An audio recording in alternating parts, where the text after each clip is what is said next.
Howdy, Rex here. We're going to take a break from the normal PowerPoint style presentations I've been doing for the last few dozen videos or so, and we're just going to sit around and visit for a little while. Need a little bit of a break from that. So we're sitting here in my top secret laboratory. This is actually my porch, and this is where I do my reloading. Now, as you may see here, and I'll give you some shots to mix in here so you can see some close-ups on the equipment. This is not an extremely fancy reloading setup, and quite a lot can be done with the minimal equipment required if you know what you're doing and you pay attention to detail. So in this video, the first part, I think we should just visit about ammunition inconsistencies, and we'll talk about some like loaded ammunition. Got some federal ammo here, and how that's going to affect your vibratory inconsistencies. We've been talking about internal ballistics a lot, and how that can throw off a point of impact by barrel changes.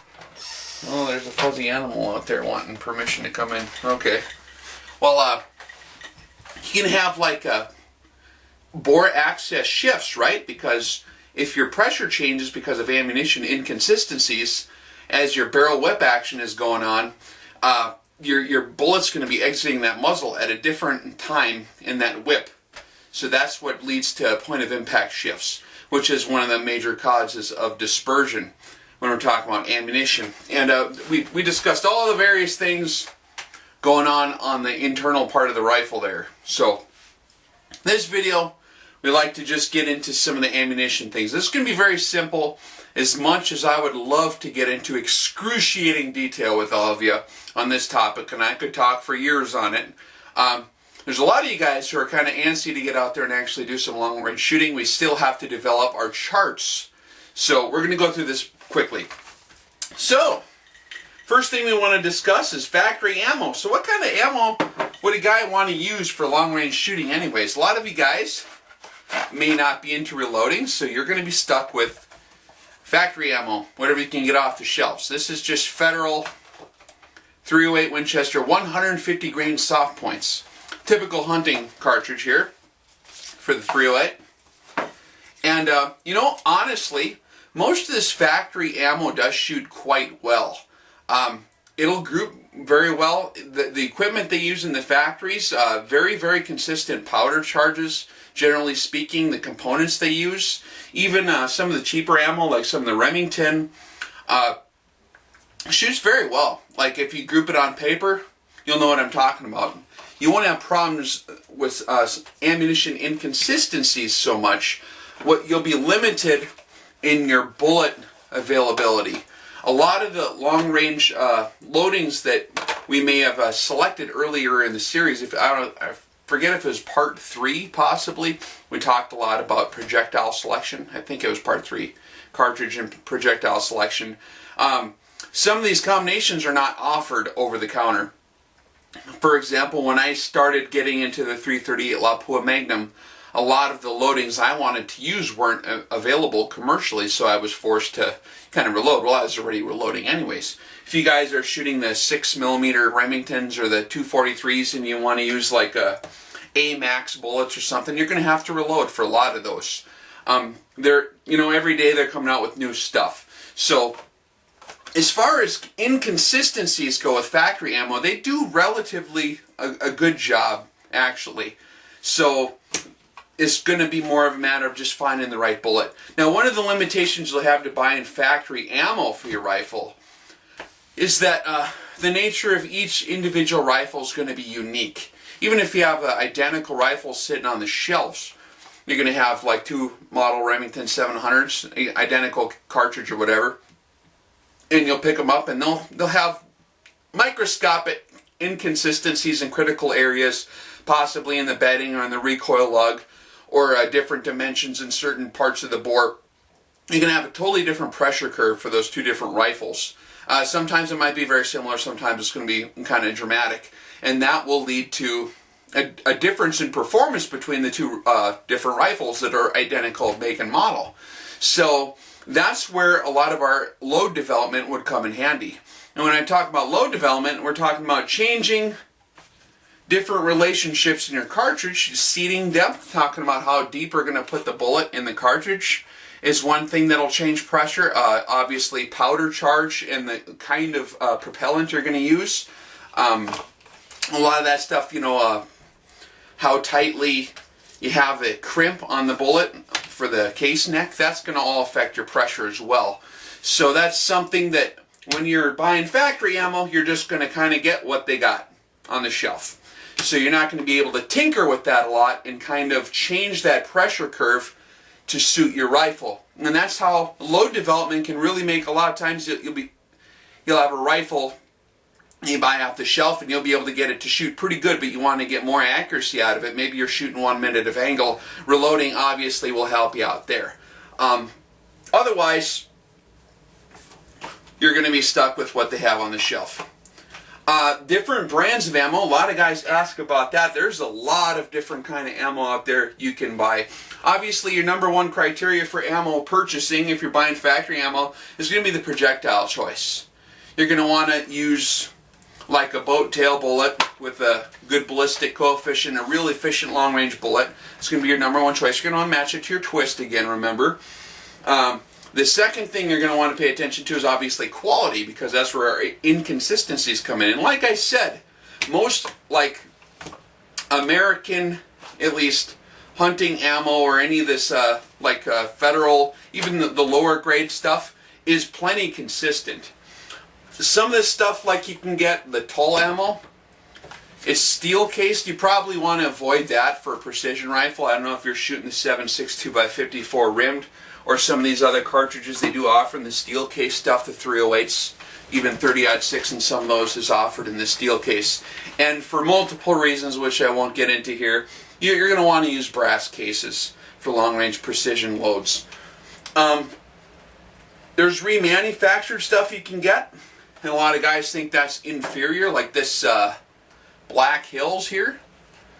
Now this is just 223, but they have different cartridges. A lot of this stuff is actually loaded very well. Black Hills is a great company as far as consistency. They got really good shooting ammo. So if you're shooting over-the-counter stuff, I would recommend Black Hills, particularly in the 338 Lapua or the 308. Some of their match loads are really, really good. And they have certain loads picked out. And we haven't gotten into this in too much detail yet in our load development. We'll probably do a separate series on reloading that's way more in depth than we're going to get into here. But talking about load development, there are certain load combinations that seem to be very, very good in particular cartridges. And that has to do with the harmonic reverberation of that vibration wave going down the rifle. And there's kind of we talked about nodes and antinodes, but there is a point where the majority part of the big part of the wave reverberates off the muzzle and comes back towards the rear of the rifle. And that's a good place where you're going to want the muzzle is not going to be a node region, but there's going to be flopping less at that point in time. That's when you want your bullet to exit the muzzle. And that's if you can get the load worked up to be in that zone, it'll universally work for a lot of different barrel lengths. So that's why you have certain loads and certain ammunitions that seem to shoot good, generally speaking, for multiple different rifles in the same general configuration. So really the name of the game, if you're using factory ammo, is I would recommend like going to the store. If you're stuck with using factory ammo, you don't want to get into reloading for some reason, find obviously the right bullet choice. Like we talked about earlier with the selection, and try different brands. A lot of guys like the Federal, seems to usually pick out a good load. Remington seems to be a pretty good brand sometimes. Those are the ones that I usually go for first if I have to buy factory ammo or stock up on factory ammo. Ones that, like Winchester, I don't want to talk bad, but I have to be honest. Sometimes they have terrible quality control on certain things. They had a Black Rhino. He had some 22-250 ammo where they were like missing half a powder charge, and one of them I think he had like 2 bullets crammed into the same case, and he put it in the chamber and it seemed real tight, and he was about to shoot and he decided not to, so he pulled it out, and it was like kind of stuck in the chamber, and one of the bullets came out, and came to find there's 2 bullets loaded in one cartridge. How that is possible, I have no idea. And I've run into problems with some of their other reloading components with quality control. So I would caution you guys on Winchester ammunition, just based on my own experience. I'm not really getting paid by anybody to talk trash against any particular companies, and I don't want to hurt anyone's feelings, but that's just been my observations. Federal's good.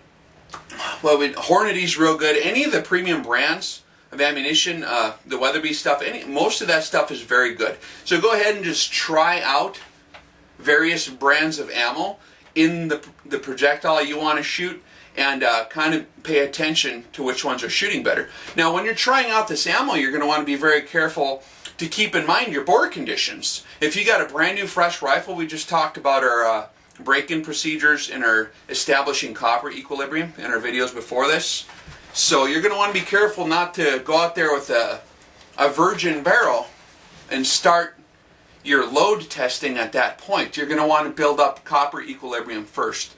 So for your first 40 to 60 rounds, I would recommend getting the copper equilibrium at least established in your barrel and your break-in completed before you try any load development or trying to make any good observations on that, because what will happen is your groups are going to start to shrink down after a certain point, after your barrel builds up a certain level of consistency due to fouling and normal break-in. After that point, it'll level off and it'll be a more consistent test. So a lot of guys who might try the first box of shells doesn't shoot good, the second one doesn't shoot good. After a while, it starts to shrink down and they figure that might be the load that they need. And that's not always the case. Sometimes it's just the bore establishing that point of consistency. So make sure you get a couple boxes of shells through there first. Get used to how the rifle shoots. Do some practice. Take some pot shots at long range, whatever you want to do. Maybe get the scope kind of halfway zeroed in there. Stuff like that before you do your load development, or before you do your load testing for different loads here. I'm trying to think what else. As far as factory loaded ammo, that's all I can really think of right now. If I think of something else, I'll add it in there. But right on. All right, the next video I'm about to do here, we're going to cover cartridge loading, and it's going to be very basic. I'm not going to get into super detail, but I will give you some pointers that might help you out, and some critical areas that you want to watch out for as far as components and techniques and reloading. And I'll give you some of my recommendations, I suppose. I would love to get in a lot more detail, but we got to get to some of the other stuff. Next, we're going to get into rifle deployment and some of the harmonics there. That's very important stuff, how to deploy a rifle, with the bipod correctly. And then we're going to get into a lot of guys' muzzle brakes. We just need to move on. So I was tempted to go into the reloading forever, but we'll skip it for now, and we'll come back on a separate series so that I don't have to do a cruddy job on the topic. All right?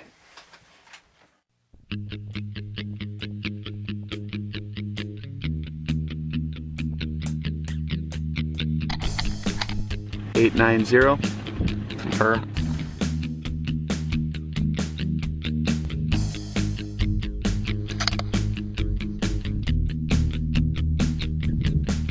Green light.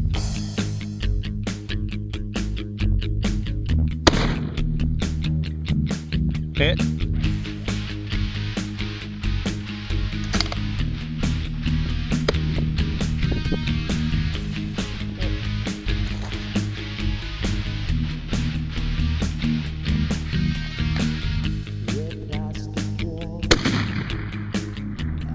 Oh, you got it! Holy cow, you got it!